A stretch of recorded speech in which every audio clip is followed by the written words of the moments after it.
বাংলাদেশের মানুষ আজ হতাহত, মর্মাহত, ব্যথিত। বাংলাদেশের ইতিহাসে আপনারা হয়তো সবাই মিডিয়ার মাধ্যমে দেখেছেন, বাংলাদেশের ইতিহাসে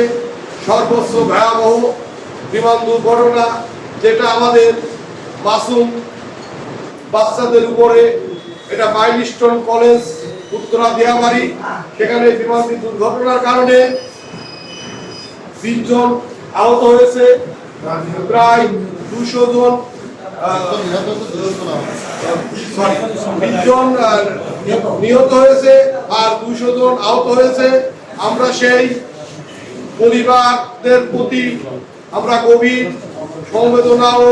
শোকাহত। আমরা আরো অত্যন্ত গভীর সাথে আজকে আমাদের দলের ভারপ্রাপ্ত চেয়ারম্যান গতকাল দলের সকল নেতৃবৃন্দু, সকল অঙ্গ সংগঠনের প্রধানদেরকে উনি টিম করে দিয়েছেন। এই জাতির এই ক্রান্তি লগ্নে জাতির পাশে দাঁড়ানো এবং অসহায় যারা যারা অসুস্থ, যারা মারা গেছেন সেই পরিবারের কাছে দাঁড়ানোর জন্য, এবং বিশেষ করে ডাক্তারদের কাছে মেডিকেল টিম এবং বিশেষ করে ব্লাডের প্রচুর সংকট দেখাতেছে, এবং আমাদের দলীয় নেতাকর্মীরা ঢাকাতে বা ইউনিটে দাঁড়ে দাঁড়ে ঘুরে ঘুরে আমাদের ভারপ্রাপ্ত চেয়ারম্যান এবং সাবেক প্রধানমন্ত্রী, আমাদের দেশনেত্রী এবং খালেদা জিয়ার নেতৃত্বে সবাই দাঁড়ে দাঁড়ে ব্লাড গ্রহণ করছে। তারই আলোকে আমাদের খোকসা উপজেলা বিএনপি আমরাও শোকাহত,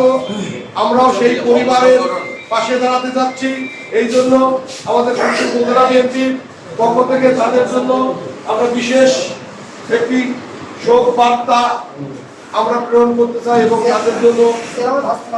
এবং দোয়া মাহফিল,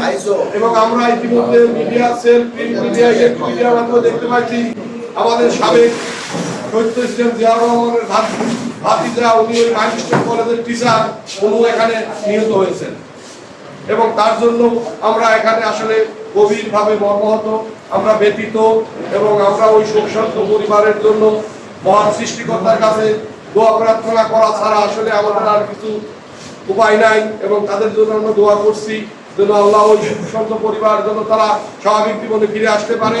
এবং যারা অসুস্থ আছেন তারা যেন দ্রুত সুস্থ হয়ে বাসায় ফিরতে পারেন। এই মর্মে আমি আজকের এই শোক বার্তায়, আজকের এই